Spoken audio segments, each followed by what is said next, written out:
ये आपके दैनिक जागरण का आज का संपादकीय पाठ है। देखिए, संपादकीय पाठ ए आर्टिकल एडिटोरियल आपको प्रारंभिक परीक्षा, मुख्य परीक्षा और इंटरव्यू हर जगह मदद पहुंचाते हैं। यहाँ से एक सामान्य जानकारी भी आप लोगों को मिलती है, तो इन्हें आप लोग जरूर पढ़ा करिएगा। उन्माद में न बदले सितारों की पीती लगाओ। और आप देखते हैं कि कई इस तरह की घटनाएं होती रहती हैं और जिसमें आप देखते हैं कि लोगों की डेथ भी होती रहती है। त्रासदियां सदैव हृदय विदारक एवं मन को व्यथित करने वाली होती हैं। कुछ ऐसी होती हैं जो आक्रोशित भी करती हैं। सबसे बदतर वे त्रासदियां होती हैं जो इन सबके साथ निराश और कुंठित करती हैं। बेंगलोर में भगदड़ में इन सभी पहलुओं का समावेश था और हम सभी इस पर सहमत होंगे कि भीड़ प्रबंधन का हमारा रिकॉर्ड बेहद भयावह है। और आप देखते हैं कई बार किसे अभिनेता को देखने के लिए या किसी क्रिकेटर को देखने के लिए वहां भीड़ इकट्ठी होती है, उसमें आप देखते हैं कि लोग कीट पतंगों की तरह दब जाते हैं, कुचल दिए जाते हैं, मर जाते हैं। और आप देखिए, चाहे वह धार्मिक समागम हो या फिर राजनीतिक रैलियां, फिल्म प्रीमियर हो या खेलों से जुड़े आयोजन, प्रतीत होता है कि विभिन्न स्थलों पर भगदड़ का एक अंतहीन सिलसिला कायम है। और यहाँ कुछ प्रश्न उठने प्रासंगिक हैं कि हाँ, क्या हमने पिछले हादसे से कोई सबक सीखा है। और आप देखते हैं कि हर समय इस तरह के हादसे होते रहते हैं और जब कोई हादसा होता है, लोग मरते हैं, तो उसके बाद हमारी सरकार, हमारे प्रशासन, हमारे नेता सब जाग जाते हैं, हाहाकार बच जाता है, संवेदनाएं व्यक्त कर दी जाती हैं, फिर कमेटियां बता दी जाती हैं जांच के लिए, मुआवजे का ऐलान कर दिया जाता है। लेकिन आज तक यही मालूम नहीं चला कि कौन उसके लिए जिम्मेदार था, उस भगदड़ के लिए। क्या उससे हम लोगों ने सबक सीखे हैं? क्या इसे लेकर कोई जवाबदेही होनी चाहिए? क्या आयोजक और अनुमति देने वाली प्राधिकारी संस्था एवं कानून प्रवर्तन एजेंसियां राजनीति का आका इसके उत्तरदायी हैं? इन प्रश्नों के उत्तर स्वाभाविक ही नजर आते हैं। आपको मालूम होगा कि उत्तर प्रदेश में एक दुर्घटना घटी थी जिसमें आप देखते हैं कि वो एक कोई धर्मगुरु थे ना, उन्हें देखने के लोग गए हुए थे, उनके चरणों की धूल उठाने की कोशिश कर रहे थे, उसमें मर गए थे। बाद में उन बाबा का नाम तक FIR में नहीं था।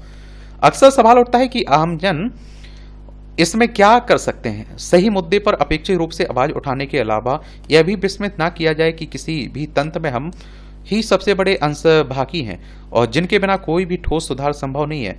जहां तक बेंगलोर जैसी भयावह भगदड़ की बात है, तो उसमें भी आम जनमानस के लिए कुछ सबक निहित हैं। यह सर्वविदित है कि हमारा समाज सेलिब्रिटी सितारों की चमक से अत्यधिक प्रभावित रहता है। वैसे तो नामचीन हस्तियों के प्रति दीवानगी पूरी दुनिया में देखी जाती है, लेकिन भारत में यह कभी कभी उन्माद की सीमा को पार कर जाती है। हम प्रयास, सराहना, जुनून के बीच की रेखा को धुंधला कर देते हैं। ऐसी ही परिस्थितियों में एक स्वीडिश संकल्पना लागोम उपयुक्त होती है। यह प्रत्येक स्तर पर संतुलन की बात करती है, ना कहीं कम ना कहीं अधिक, अभी तो एकदम सटीक। देखा जाए तो चाहे कामकाजी निजी जीवन हो, मनोरंजन या फिर कोई अन्य पहलू, उसमें मध्य मार्ग ही सर्वोत्तम होता है। इसी तंत्र में प्राचीन भारतीय आख्यानों में महाभारत से जुड़ा एक प्रसंग भी अत्यंत अर्थपूर्ण है। इसमें यक्ष के रूप में यमराज द्वारा पूछे गए प्रश्नों के जवाब में युधिष्ठिर ने कहा कि तृष्णा ही सभी दुखों का मूल है और आवश्यकता से अधिक कोई भी वस्तु वास्तव में अहितकारी हो जाती है। आधुनिक समाज के लिए भी इस प्रेरक दर्शन को आत्मसात करना श्रेयस्कर होगा। और आप देखिए, आखिर संयमित जीवन शैली वाली वह समझदारी कहाँ गायब हो गई? समाज में विवेकशील व्यवस्था और आत्मसंयम का भाव अतिवाद की ओर उन्मुख होने से आप देखते हैं कि रोकता है और इससे व्यक्ति ना तो तत्काल सुख संतुष्टि खोजता है और न ही समकालीन प्रलोभनों के फेर में फंसता है। यह सही है कि फिल्मी सितारों और क्रिकेटरों की उपलब्धियां उल्लेखनीय हैं, लेकिन यह भी ना भूला जाए कि मूल रूप से वे मनोरंजन से ही जुड़े हैं। अपने चयनित क्षेत्र में उत्कृष्टता के प्रतीक और समाज के मनोरंजन जैसे महत्वपूर्ण भूमिका के चलते भी सम्मान एवं सराहना की पात्र अवश्य है, किंतु जनता को उनके प्रति उन्मादी जुनून से परहेज करना चाहिए। हमारे दिलों में उनके लिए एक जगह होनी चाहिए, लेकिन वे हमारे दिमाग पर हावी ना होने पाए। सिनेमा और क्रिकेट के सितारों की एक झलक पाने के लिए हमारे लोग जिस तरह किसी भी कठिनाई का सामना करने से लेकर अपनी जान जोखिम में डालने से भी गुरेज नहीं करते, वो रवैया न केवल अतार्किक बल्कि किसी सनक या फिर पागलपन से कम नहीं है। समय की मांग है कि संयम की संस्कृति विकसित की जाए, साथ ही राष्ट्रीय आदर्श का विवेक सम्मत चयन भी महत्वपूर्ण है और मानसिकता में बदलाव ही इसमें मददगार होगा। आखिर आखिर हम में से कितने लोग डॉक्टर माधवी लता को अपना आदर्श मानेंगे, जिनकी बहुचर्चित चेनाब ब्रिज के निर्माण में महती भूमिका रही है। नागरिक समाज को मनोरंजन जगत की नामचीन हस्तियों से परे देखना होगा। मनोरंजन जगत के सितारों की आभा और ईर्ष्या का विषय कतई नहीं होना चाहिए। फिर भी यह आवश्यक है कि राष्ट्रीय जीवन के अन्य क्षेत्रों से भी आदर्श उभरे। ये आप देखिए, डॉक्टर, इंजीनियर, प्रोफेसर, शोधार्थी, उद्यमी, लेखक, विचारक और रक्षा सुरक्षा जैसे विभिन्न क्षेत्रों से भी हो सकते हैं। आप देखें, हमारे देश में कोई ऐतिहासिक मूवी बने, ऐतिहासिक बात पर कोई मूवी बनती है तो वो नहीं चलेगी, लेकिन आप देखिए कोई रोमांटिक मूवी बने, कोई किसी और तरह की मूवी बने जिसमें मार धाड़ हो, आप देखते हैं खूब चलती है हमारे देश में। तो अलग एक गजब है माहौल। रोल मॉडल की दृष्टि से किसी एक धारा के लोगों का अतिशय महिमा मंडन करने के बजाय व्यापकता पर जोर देने वाला बहुरंगी तंत्र कहीं बेहतर होगा। समग्रता से परिपूर्ण दृष्टिकोण समाज में संतुलन सुनिश्चित करेगा। इसके अतिरिक्त हमें शिक्षा के अपने ढांचे को इस प्रकार समृद्ध करना होगा जो व्यवस्थित आचरण को प्रोत्साहित करे और नियम कानूनों के अनुपालन को लेकर प्रतिबद्ध बनाए, लोगों के निजी जीवन की गरिमा का सम्मान करे और सामान्य सार्वजनिक आप देखते हैं कि शिष्टाचार प्रदर्शित करने और स्थिति के अनुरूप डाटा केंद्रित या फिर तंत्रीय फेडाली वाला दृष्टिकोण ही सभ्यतागत विकास का हिस्सा है। यह एक समझदार एवं संवेदनशील समाज का संकेतक है। आर्थिक महाशक्ति बने बिना भी समाज शिष्टाचार का परिचय दिया जा सकता है। समृद्धि एवं संपन्नता विकसित समाज की अनिवार्य शर्त अवश्य है, लेकिन अपने आप में पर्याप्त नहीं है। ये भले ही मूलभूत आवश्यक बिंदु हों, किंतु हमें इनसे परे भी देखना होगा। अस्वाभाविक मौतें और टाली जा सकने वाली जनहानि हमारी गली की फांसी बन गई है। एक और हम राज्य की निरंतर उपेक्षा से ग्रस्त हैं, वहीं अक्सर स्वयं भी समस्याओं को बढ़ावा देने या आसानी से टाली जा सकने वाली त्रासदियों को आमंत्रण देते रहते हैं। राज्य की लापरवाही हमें कुपित करती है तो खुद अपनी उदासीनता का अभाव हमें कुंठा से भर देता है। राज्य जो करेगा जब करेगा, लेकिन क्या हम अपने ही रवैये के भुक्तभोगी बने रहें। या आप देखिए, कहते हैं कि समय हर घाव को भर देता है, और यह बात अगर उन अभिभावकों से कही जाए जिन्होंने बेंगलोर की भगदड़ में अपने बच्चों को खो दिया, तो क्या वे शोकाकुल परिवार ऐसी संतावना भर से संतुष्ट हो जाएंगे? क्या ऐसी भयानक त्रासदियों का कोई अंत दिखता है? हम अवश्य ही यह उम्मीद और प्रार्थना करें, परंतु यह संकल्प भी लें कि टाली जा सकने वाली जनहानि को अगर पूरी तरह रोक भी ना पाए तो उनका दायरा घटाने में अपना अपेक्षित योगदान दें। मानव जीवन के लिए इससे अधिक गरिमामय कुछ और नहीं होगा। और ये तो आप सभी जानते हैं कि जिस परिवार का कोई मेंबर जाता है उसी को मालूम चलता है कि दुख आखिर होता क्या है, खोने का दुख क्या होता है। लेकिन बाकी लोगों के लिए तो ठीक है, त्रासदी। तरुण गुप्त के द्वारा यह आर्टिकल लिखा गया है। आप लोग क्या सोचते हैं, अपनी राय बताइए। अपने ही लोगों का दुश्मन पाकिस्तान, ये आप देखिए 1947 तक हमारा हिस्सा हुआ करता था। लद्दाख, जम्मू कश्मीर, पंजाब, राजस्थान, गुजरात, 5 राज्यों की सीमा लगती है हमारी इससे। किससे? पाकिस्तान से। और हर बार आप देखते हैं हमारे देश में अशांति फैलाने की कोशिश करता है, हर बार उसे मुंह भी खानी पड़ती है। तो पाकिस्तान मोहम्मद अली जिन्ना की 2 नेशन थ्योरी के आधार पर बना। जिन्ना का यह मानना था कि हिंदू और मुसलमान एक साथ नहीं रह सकते हैं, दोनों आवश्यक रूप से 2 अलग राष्ट्र हैं, इसलिए इन्हें 2 देश के तौर पर अलग होना चाहिए। लेकिन उनकी यह मानवता विरोधी थ्योरी 1971 में ही खंड हो गई, जब पूर्वी पाकिस्तान अलग होकर बांग्लादेश का निर्माण हुआ। पूर्वी पाकिस्तान के बांग्लाभाषी लोगों ने अलग देश का निर्माण क्यों किया? ये बंगला भाषा के आधार पर बंगाली, लेकिन पंथ के आधार पर मुस्लिम होने के बावजूद उन्होंने पाकिस्तान के खिलाफ बड़ी लड़ाई लड़ी और भारत की मदद से पाकिस्तान से अलग होकर बांग्लादेश के रूप में अपने लिए एक नए राष्ट्र बनाया। इस लड़ाई में लगभग 30 लाख लोग मारे गए। लाखों हिंदू मुस्लिम महिलाओं के साथ पाकिस्तानी सेना ने दुष्कर्म किया। इस 20वीं शताब्दी की एक बड़े नरसंहार के रूप में जाना जाता है। ये आप देखिए कि ये है बांग्लादेश, पश्चिम बंगाल, असम, मेघालय, त्रिपुरा, मिजोरम, 5 राज्यों की सीमा लगती है। 1971 की बात हो रही है। इंदिरा गांधी हमारे देश की उस समय प्रधानमंत्री थी, पहली महिला प्रधानमंत्री। पाकिस्तान में करीब 98% मुस्लिम हैं, लेकिन अधिकांश पंजाबी मुस्लिमों के प्रभुत्व और दमन के शिकार रहते हैं और पाकिस्तान से अलग होना चाहते हैं, जैसे बलूच, पख्तून, सिंधी। पाकिस्तान पाकिस्तानी पंजाब के सुन्नी मुस्लिम पूरे देश पर अपना शासन परोक्ष रूप से कायम किए हुए हैं। चाहे वह सेना हो, राजनीति हो, ब्यूरोक्रेसी हो या फिर व्यापार और मीडिया, हर क्षेत्र में पंजाब के लोगों का प्रभुत्व है। देश के दूसरे मुस्लिमों को वे दोयम दर्जे अथवा कमतर पाकिस्तानी समझते हैं। बलूचों की लड़ाई हम सबको पता है, वो भी मुस्लिम है, लेकिन वे एक अलग देश की मांग कर रहे हैं। बलूचों का दमन आज़ादी के बाद से ही पाकिस्तानी सेना करती रही है। 2006 से अभी तक लगभग 15,000 बलूचों की हत्या पाकिस्तानी सेना कर चुकी है। किसी भी बलूच युवा को विद्रोही मानकर सेना उसके हाथ पैर तोड़कर गटर में डाल देती है और बाद में उसे गुमशुदा घोषित कर देती है। मोहम्मद अली जिन्ना पाकिस्तान बनने से पहले बलूचों के वकील थे। वह अलग बलूचिस्तान की वकालत भी करते थे, पर पाकिस्तान बनने के बाद उन्होंने कहा कि अब बलूचिस्तान पाकिस्तान का हिस्सा होगा और उन्होंने सेना भेजकर इस इलाके पर कब्जा कर लिया। बलूचों ने इसे कभी दिल से स्वीकार नहीं किया। वे अलग देश की अपनी मांग पर आज भी अड़े हैं। बलूचिस्तान का भौगोलिक महत्व बहुत ही ज्यादा है और उसकी लगभग 700 किलोमीटर सीमा अरब सागर से लगती है और अफगानिस्तान और ईरान से भी उसकी सीमा सटी हुई है।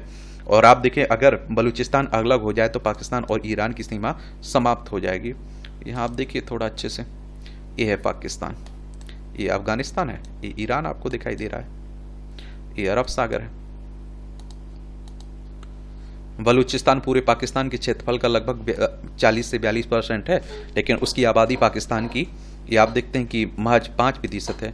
पूरे पाकिस्तान के 80% प्राकृतिक संसाधन बलूचिस्तान में है। पेट्रोल, ट्रोना, तमा आदि में इसमें शामिल हैं। लेकिन बलूचिस्तानियों के साथ कितना भेदभाव पाकिस्तानी पंजाबी हुक्मरान करते हैं, इसका प्रमाण यह है कि बलूचिस्तान पूरे पाकिस्तान को गैस सप्लाई करता है, पर वहाँ आज भी हर घर में रसोई गैस उपलब्ध नहीं है। पश्तून या पख्तून भी मुसलमान हैं, लेकिन आप देखेंगे वे भी लंबे समय से पाकिस्तान से अलग होकर पश्तूनिस्तान की बात कर रहे हैं। तहरीक ए तालिबान पाकिस्तान की यानी टीटीपी मूलतः पश्तूनों का संगठन है, तालिबान भी मूलतः पश्तूनों का संगठन है, इसलिए दोनों एक दूसरे के प्रति हमदर्दी रखते हैं। सिया समुदाय भी भेदभाव का शिकार है। वे पाकिस्तान में लगभग 20% हैं। वे पढ़े लिखे, समृद्ध और राजनीति में भी ठीक ठाक हैं। पाकिस्तान में पीपुल्स पार्टी के प्रमुख सिया हैं और इसके बावजूद सिया मुसलमानों का दमन पाकिस्तान में जनरल जिया उल हक के समय से जारी है।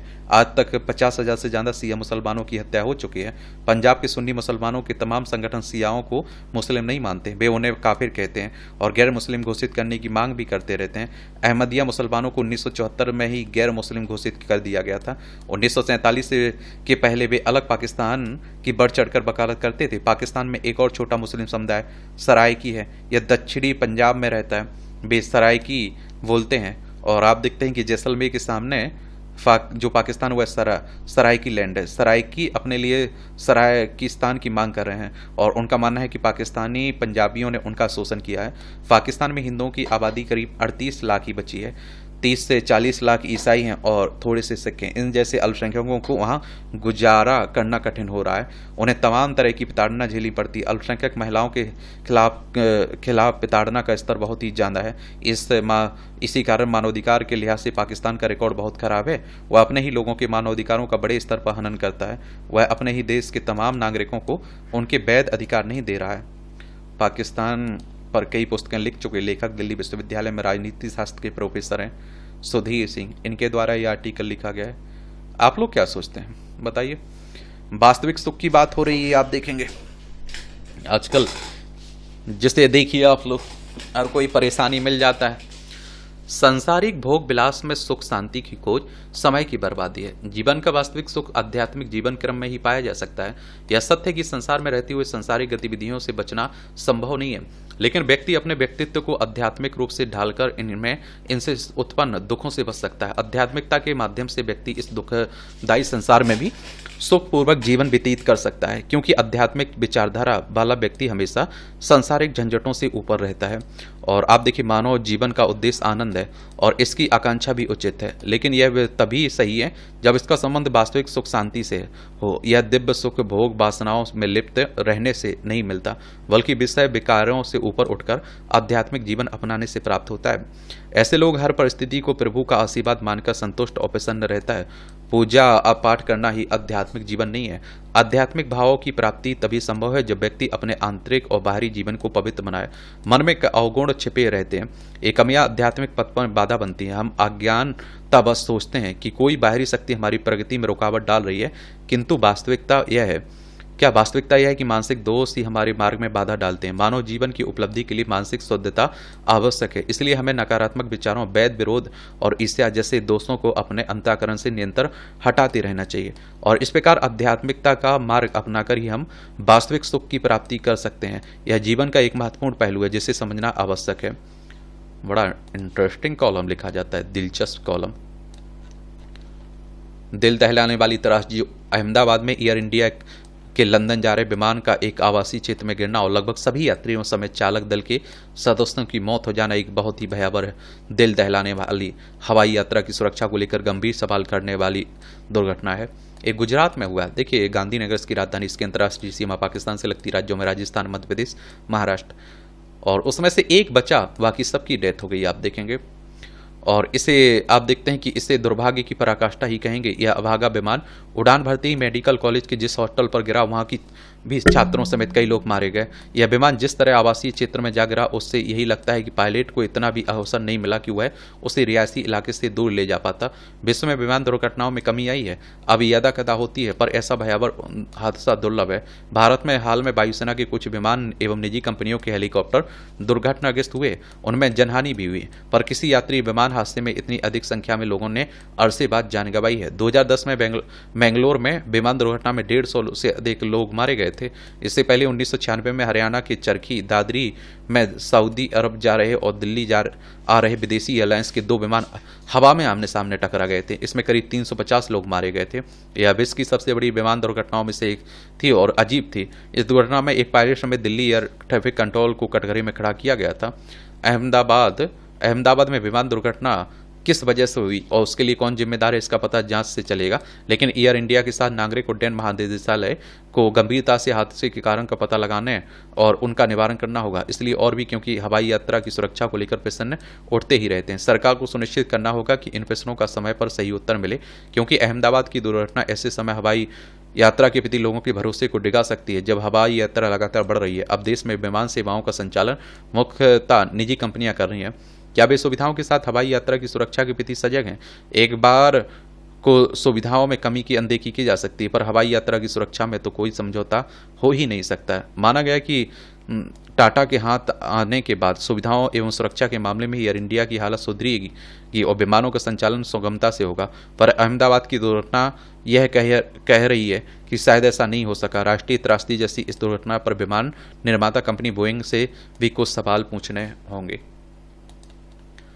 ये अवैध कॉलोनियों का संकट। नियम होने के बावजूद करीब 37 वर्ष तक अवैध का कॉलाइजनरों पर कार्रवाई करने में विफल रही मध्य प्रदेश की प्रशासनिक व्यवस्था अब नियम और सख्त बनाने जा रही है। यह घोषणा राहत की बात कही जा सकती है, लेकिन इस पर अमल की प्रतीक्षा करनी होगी। और प्रदेश में अवैध कॉलोनियों की चर्चा अक्सर सामने आ रही है। प्रदेश में अभी भी करीब 3000 अवैध कॉलोनियां हैं। इनमें रहने वाले लोग रुपये और हर तरह का टैक्स देने के बाद भी सरकार की ओर से मिलने वाली सुविधाओं से वंचित हैं। इसे बेहद निराशाजनक माना जाना चाहिए। हजारों शिकायतें मिलने के बावजूद किसी कॉलोनाइजर का उदाहरण बनने लायक कार्रवाई नहीं हुई। इससे गड़बड़ी का यह क्रम बढ़ता रहा। अवैध कॉलोनियां बनती रहीं और लोगों से कुछ छल का दायरा बढ़ता गया। नए प्रावधानों में कॉलोनाइजर की संपत्ति जब्त कर बैंक खाते सीज करने का भी प्रावधान है। और साथ ही आप देखते हैं कि कॉलोनी का अधिग्रहण कर खाली प्लॉट बेचकर उससे मिली राशि से विकास कार्य कराए जाएंगे। अपने घर का सपना देखने वाले ऐसे कॉलोनाइजर के चक्कर में फंसे लोगों के लिए यह थोड़ी राहत की बात होगी। अधिकारियों को इस दिशा में तेजी से प्रभावी निर्णय लेने चाहिए। देरी करने से कॉलोनाइजर को बचने और अपनी चालें चलने का समय मिल जाता है। पुरानी अवैध कॉलोनियों की शोध लेना बहुत आवश्यक है, क्योंकि उनकी स्थिति बहुत ही अनदेखी की वजह से अपेक्षाकृत खराब होती है। प्रशासन को नियम कायदों की सख्ती से इतर प्लॉट खरीदने वाले या मकान बना चुके ये आप देखते हैं लोगों की व्यथा भी समझनी होगी। देखिए, मध्य प्रदेश की बात करें तो भोपाल इसकी राजधानी देखने को मिलेगी। 1 नवंबर 1956 में इसे राज्य बनाया गया था।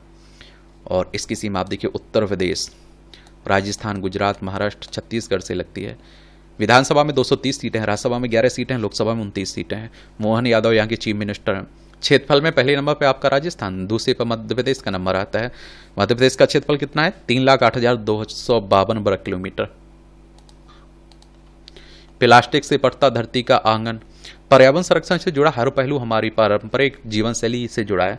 भारतीय परिवारों में धरती के आंगन को प्रदूषित न करने का भाव सदा से रहा है। अन्न की बर्बादी रोकने की वजह बात हो या जल के अपव्यय से बचने की, पेड़ लगाना संस्कार का हिस्सा है। असल में आप देखिए, हरियाली को पोषने के साथ ही संसाधनों का किफायत से इस्तेमाल करना भी पर्यावरण सहेजने से जुड़ा है। हालिया वर्षों में दिखावे के जाल में फंसकर बुनियादी जीवन शैली से बढ़ती दूरी ने धरती के हर हिस्से को प्रदूषित कर दिया। ऐसे में पर्यावरण संरक्षण के लिए एक साथ कई मोर्चों पर सजग रहना आवश्यक है। और बीते आप देखते हैं कि कुछ वर्षों में चमक धमक और सहजता के नाम पर प्लास्टिक और प्लास्टिक से बने हर तरह के उत्पाद हमारी जीवन शैली का हिस्सा बन गए हैं। मिट्टी के घड़े से लेकर बच्चों के लकड़ी के बने खिलौने तक बहुत कुछ आम जीवन से दूर हो गया है। अब तो जहां देखिए प्लास्टिक ही प्लास्टिक से बनी अनगिनत चीजों ने जीवन में डेरा जमा लिया, सुविधाओं और सजावटी सामान बनकर जिंदगी का हिस्सा बना। प्लास्टिक अब पर्यावरण के लिए सबसे बड़ा खतरा बन गया है। एक और प्लास्टिक के कण यानी माइक्रो प्लास्टिक मिट्टी, जल और हवा को प्रदूषित कर रहे हैं, तो दूसरी ओर आप देखिए प्लास्टिक के ढेर ने नदी, तालाब से लेकर धरती की गोद एवं समुद्र तक को कचरे से पाट दिया। संयुक्त राष्ट्र पर्यावरण कार्यक्रम के अनुसार प्लास्टिक प्रदूषण दुनिया के हर कोने में फैल चुका है, माउंट एवरेस्ट तक पहुंच चुका है। प्लास्टिक जलवायु परिवर्तन का भी बड़ा कारण है और तकलीफदेह यह भी है कि प्लास्टिक को खत्म होने में भी हजारों साल का समय लगता है। सरकारी प्रयासों के साथ ही हर परिवार को प्लास्टिक उत्पादों के उपयोग में कमी लानी होगी, विशेषकर सिंगल यूज प्लास्टिक से बचने हेतु थैले को साथी बनाना बेहद आवश्यक है। गली मोहल्ले के सामान लेना हो या फिर माल से खरीदारी करना, सिंगल यूज प्लास्टिक का एक ढेर आमजन के साथ घर पहुंचता है।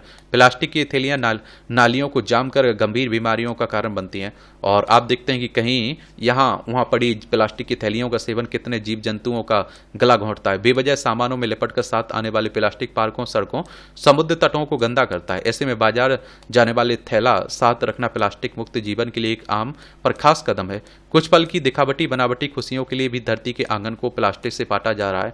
आमजन को सामाजिक पारिवारिक आयोजनों में जड़ों की ओर वापसी करते हुए पत्तल, दोने और कुल्हड़ जैसी चीजों के उपयोग की राय पकड़नी होगी। जन सामान्य द्वारा जीवन शैली से जुड़ी छोटी छोटी कोशिशों के माध्यम से प्लास्टिक से दूरी बनाना सहज ही संभव होगा। ये आप देखें, छोटी छोटी टिप्पणियां रहती हैं, तो इन्हें भी देख लिया करिएगा। इसकी पीडीएफ आपको एजुकेशन सर्कल प्लेटफॉर्म पर मिल जाती है, तो वहां से जाकर आप लोग डाउनलोड कर सकते हैं। इस शहरीकरण में स्थानीय निकायों की भूमिका। बढ़ती आबादी और तीव्र होती शहरीकरण की प्रक्रिया ने भारत के शहरों पर अभूतपूर्व दबाव डाला है और मैकेंजी ग्लोबल इंस्टीट्यूट की रिपोर्ट साफ संकेत देती है कि वर्तमान निवेश दरें शहरी बुनियादी ढांचे की जरूरतों को पूरा करने में असमर्थ हैं। क्या है? असमर्थ हैं। और आप देखेंगे इसमें आप लोगों को यदि यह स्थिति बनी रही तो यह शहरी जीवन की गुणवत्ता को प्रभावित करेगा और आर्थिक और उत्पादकता में गिरावट ला सकता है। पिछली सदी के 90वें दशक में राष्ट्रीय शहरीकरण आयोग ने सही कहा था कि शहर विकास के इंजन है। आज भारत का लगभग 66% सकल घरेलू उत्पाद और 90% सरकारी राजस्व शहरों से आता है।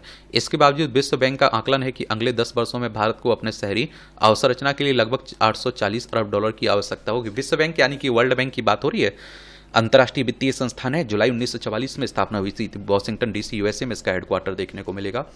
यह आंकड़ा स्पष्ट करता है कि यदि हम समय रहते शहरी निवेश को प्राथमिकता नहीं देंगे तो भारत की आर्थिक प्रगति में भारी बाधा उत्पन्न हो सकती है। और देखेंगे भारत में नगर निकायों की हालत चिंताजनक है। नगर निकायों के पास अपने संसाधनों से उतना राजस्व नहीं आता जितना जिम्मेदारियां उन पर हैं। अधिकांश नगर निकाय अपनी जरूरतों का केवल 1/3 खर्च ही स्वयं वहन कर पाते हैं। बाकी के लिए उन्हें राज्य सरकारों या केंद्र से मिलने वाले अनुदानों पर निर्भर रहना पड़ता है। यह स्थिति स्वशासन की भावना के विपरीत है। और आप देखेंगे शहरों का अनियोजित विकास। शहरों में सबसे बड़ा टैक्स स्रोत संपत्ति का कर होता है, लेकिन उसमें भी नगर निकाय केवल 50 से 60% ही वसूली कर पाते हैं।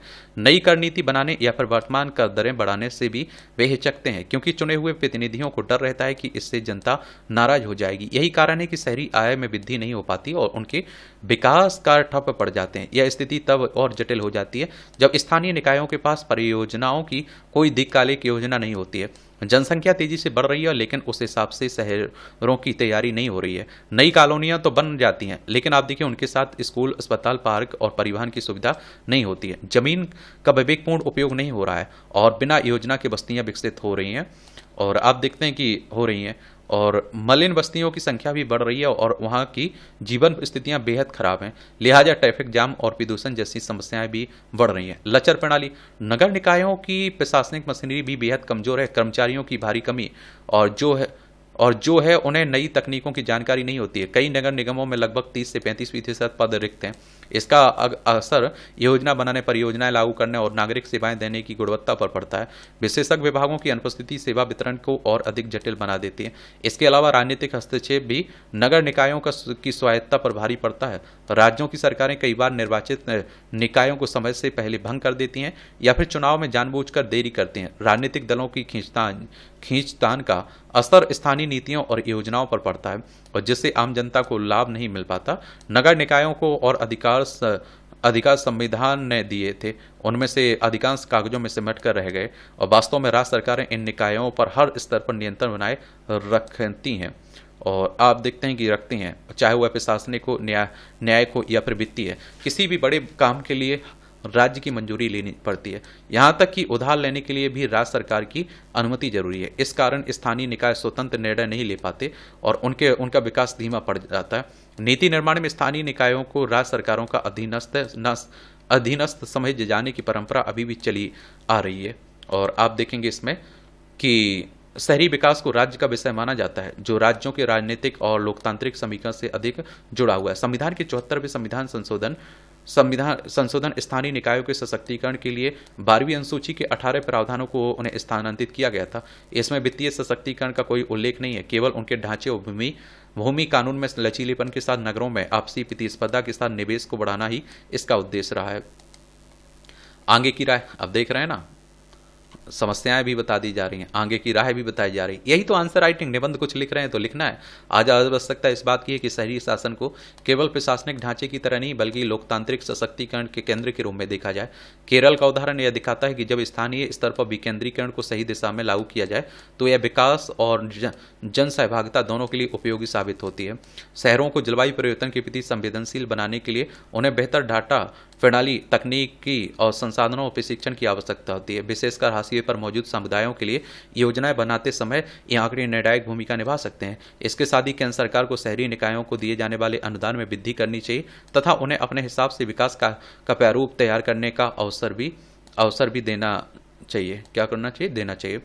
और आप देखते हैं कि अवसर भी देना चाहिए। और लोकतंत्र का आत्मा जन सहभागिता में है, अतः निर्णय प्रक्रिया में आम नागरिकों की भागीदारी सुनिश्चित की जानी चाहिए।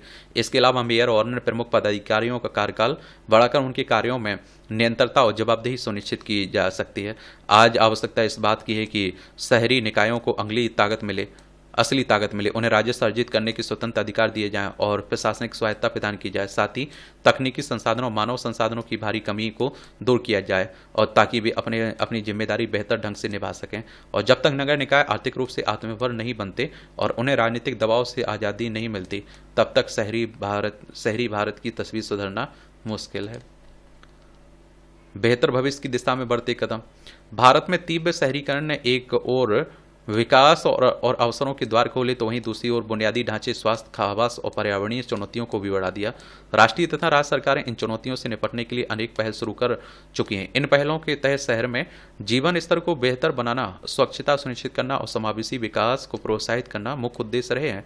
देश में शहरी उत्थान की दिशा में महत्वपूर्ण योजनाएं smart city mission, PM Awas Yojana, स्वच्छ भारत मिशन शहरी और अमृत जैसी योजनाएं हैं जिनका असर जनजीवन पर दूरगामी साबित हो रहा है। इस सरकार की पहलों के रूप में आप लोग इन पहलों का भी योजनाओं को कर सकते हैं। स्मार्ट सिटी की शुरुआत 2014 में की गई थी। इसका मुख्य लक्ष्य 100 चुनिंदा शहरों को अत्याधुनिक बुनियादी ढांचे, संचारित और संवहनीय परिवहन, साफ सुथरा वातावरण, डिजिटल सुविधाएं और बेहतर शहरी सेवाएं प्रदान करके वहां के नागरिकों को सम्मानजनक गुणवत्तापूर्ण जीवन देना है।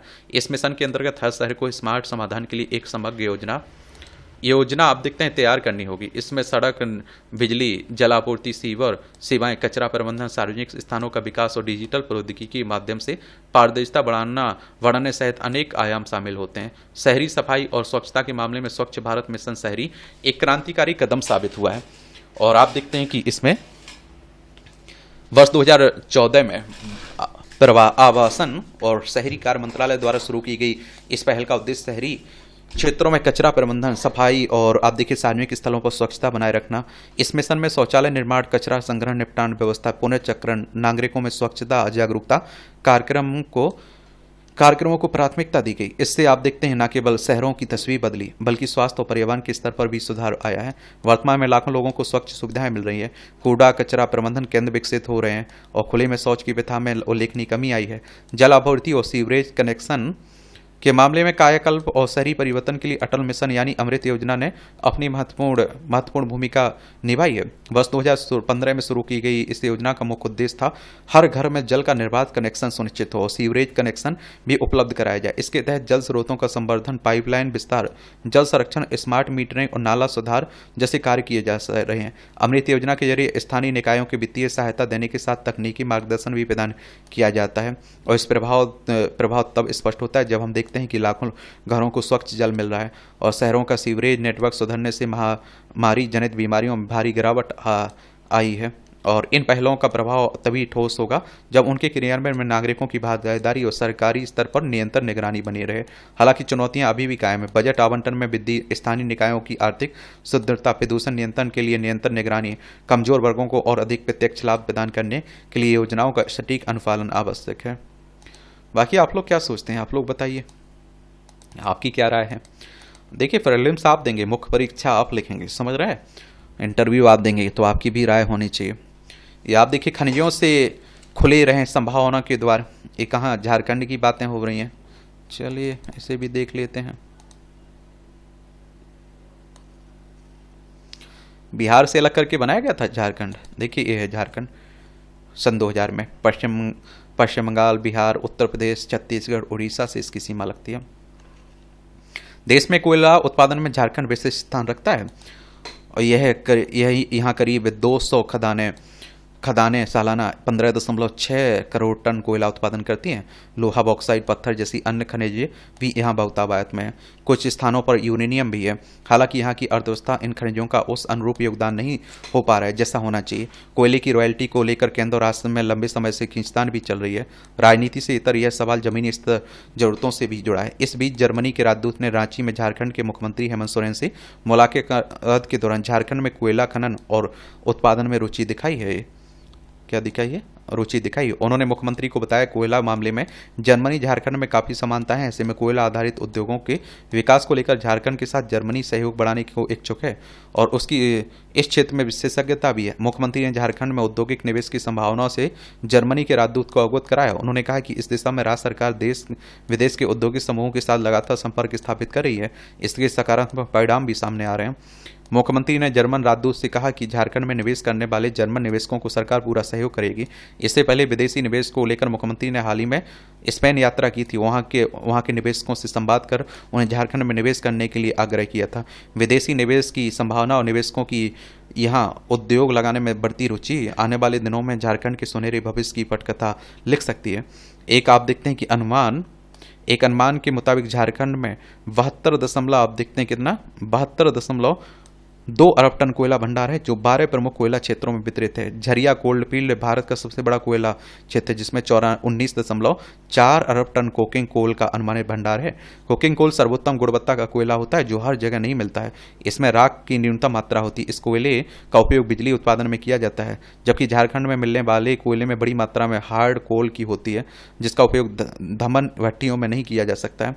उनमें सॉफ्ट कोक या कोकिंग कोल का भी इस्तेमाल होता है। कोयले का उत्पादन बढ़ाकर बिजली की बढ़ती जरूरतों को पूरा करने का रास्ता भी तैयार हो सकता है। इसमें अप्रैल महीने में झारखंड ने सर्वाधिक कोयला राजस्व प्राप्त कर वित्तीय वर्ष 2025 की बेहतर शुरुआत की है। कोल इंडिया की ओर से भुगतान किए गए कुल राजस्व में झारखंड को 27.58% प्राप्त हुआ है। कोयला मंत्रालय द्वारा कोल इंडिया की ओर से भुगतान किए राजस्व पर जारी रिपोर्ट के अनुसार अप्रैल 2025 में कोल इंडिया ने विभिन्न मद में 5066.61 करोड़ राजस्व का भुगतान किया। इससे अनुमान लग सकता है कि झारखंड में कोयला उत्पादन करने में जर्मनी की रुचि क्यों। जर्मनी झारखंड सरकार के साथ कोयला उत्पादन में मदद करता है तो इसकी तकनीकी दृष्टि से ही नहीं बल्कि रोजगार सृजन और आर्थिक विकास में भी तेजी आएगी। हाल के दिनों में झारखंड ने खनन के क्षेत्र में तेजी दिखाई है, लेकिन अभी खनन नीति को बेहतर बनाने से लेकर खनन की तकनीक उन्नत करने, खान सुरक्षा पर काफ़ी काम करने की जरूरत है। इस क्षेत्र में लाखों लोगों के लिए रोजगार का सृजन भी हो रहा है। वहीं भारतीय अर्थव्यवस्था में भी इसका बड़ा योगदान रहा। राज्य में 2 से 3% खदानें भूमिगत हैं, जिनमें अधिकांश बंद हैं। उन्हें अपग्रेड करने के काम हम तकनीक के सहारे फिर से आरंभ कर सकते हैं। ऐसा होने से बड़ी संख्या में रोजगार भी सृजित किया जा सकता है। बाकी आप लोग क्या सोचते हैं, बताइए, कुछ आप लोग बताया करिएगा कि नहीं बताओगे? बताना चाहिए आपको। 100 बोध से लैस इतिहास लेखन।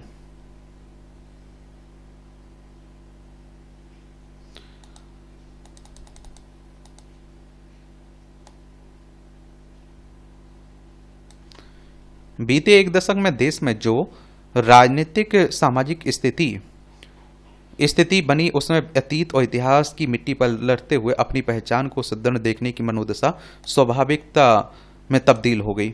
और आप देखते हैं कि ऐसे में इतिहास लेखन और इतिहास की दृष्टि से लेकर बात भी नए सिरे से करने की जरूरत है। सवाल है कि इतिहास के पुनर्लेखन और साक्ष्यों के पुनर्परीक्षण के जरिए हम अपने अतीत बोध को किसी नए और वैकल्पिक ढांचे में गढ़ रहे हैं, या फिर औपनिवेशिक मानसिकता से लैस लीक पर ही आगे बढ़ रहे हैं।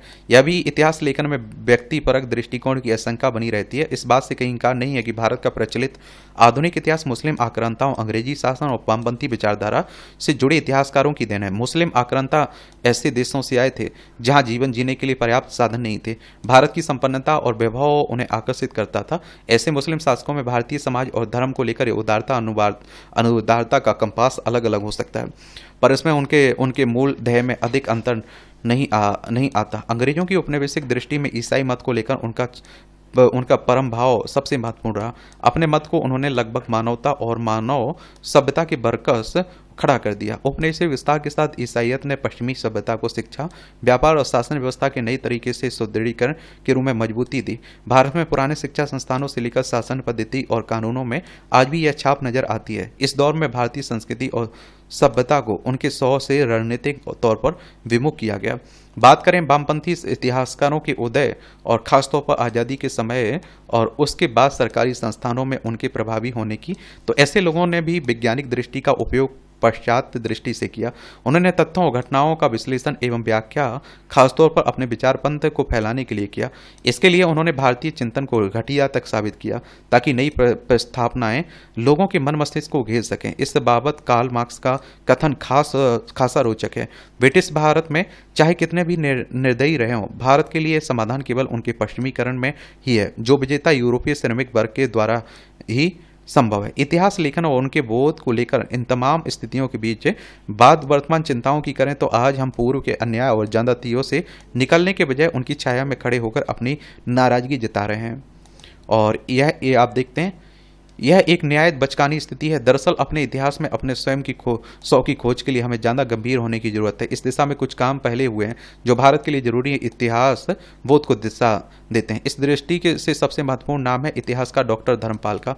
उनकी लिखी एक छोटी सी पुस्तक भारतीय चित्त मानस और काल। इसमें डॉक्टर धर्मपाल वैसी तमाम मानसिकता से ये आप देखते हैं कि मुक्त होने की दरकार सामने रखते हैं, जो हमें अतीत के गौरव से दूर करती है। डॉक्टर धर्मपाल द्वारा इकट्ठा किए गए ब्रिटिश दस्तावेजों से साबित होता है कि अंग्रेजों ने भारत के इतिहास को जानबूझकर तोड़ा मरोड़ा। मसलन 1822 से 25 के मद्रास प्रेसिडेंसी में किए गए सर्वे के अनुसार उस समय वहाँ 11,575 स्कूल और 1,094 कॉलेज थे। इनमें क्रमशः 1.57 लाख और 5.4 हजार विद्यार्थी पढ़ रहे थे। इन दस्तावेजों में जातिगत बनावट के बारे में भी हैरान करने वाले आंकड़े सामने आते हैं, जिनके अनुसार तमिल भाषी क्षेत्र में निम्न जातियों से संबंधित 70 से 80% विद्यार्थी थे, उड़िया क्षेत्र में 62%, मलयालम भाषी क्षेत्रों में 54%, तेलुगु क्षेत्र में 50% थे। यही बात तकनीकी ज्ञान के बारे में भी लागू होती है। उत्तर प्रदेश के अंतिरंजी खेड़ा में 12वीं शताब्दी ईसा पूर्व में लोहे का प्रयोग होता था और 18वीं शताब्दी तक बढ़िया किस्म का इस्पात बनाया जाता, और उस समय प्रति वर्ष उच्च कोटि का इस्पात बनाने वाली कम से कम 10,000 ऐसी भट्टियां कार्यरत थीं, जो साल में 20 टन तक इस्पात तैयार करती थी। इस दौर में चेचक के इलाज के लिए टीकाकरण इनोक्यूलेशन तक किया जाता था और प्लास्टिक सर्जरी द्वारा अंग मरम्मत भी की जाती थी। सुश्रुत के सदियों बाद 18वीं शताब्दी तक यह विद्या मौजूद थी। यह तथ्य भारतीय सिविल सेवा के एक अफसर डॉक्टर बेरी द्वारा पुणे में उनके द्वारा देखे गए एक ऑपरेशन के वर्णन से उजागर हुआ। गौरतलब है कि इतिहास डॉक्टर धर्मपाल ने भारत में ईस्ट इंडिया कंपनी और ब्रिटिश प्रशासन से जुड़े अफसरों द्वारा किए गए सर्वेक्षणों के रिकॉर्ड ब्रिटिश संग्रहालयों से खोजकर ब्रिटिश पूर्व भारतीय इतिहास का एक छिपा हुआ पक्ष सामने लाया। वर्तमान इतिहास लेखन में भारतीय रजिस्ट्री की स्थापना के लिए इसे उपयोग में लाया जाना चाहिए। यह विवेक देश के विद्वत समाज के बीच विकसित होना चाहिए। विरासत के साथ विकास का विजन भी तभी रंग दिखाएगा जब हम इतिहास लेखन की प्रक्रिया का लक्ष्य और कंपास स्वयं की खोज पर स्थित करेंगे। भारतवर्ष का अतीत ज्ञान के संचित अनुभव का बड़ा जखीरा है। इससे होकर गुजरने में भटकाव का खामियाजा देश और ना भुगते, यह हमारे समय की सबसे बड़ी दरकार है। और इस तरह से आप देखेंगे कि आज के संपादकीय पाठ की कहानी कवर होती है। आप लोग पढ़ते रहिए, एंजॉय करते रहिए। आपका कोई सवाल हो, मेरे लिए सुझाव हो, तो आप लोग बता सकते हैं। धन्यवाद।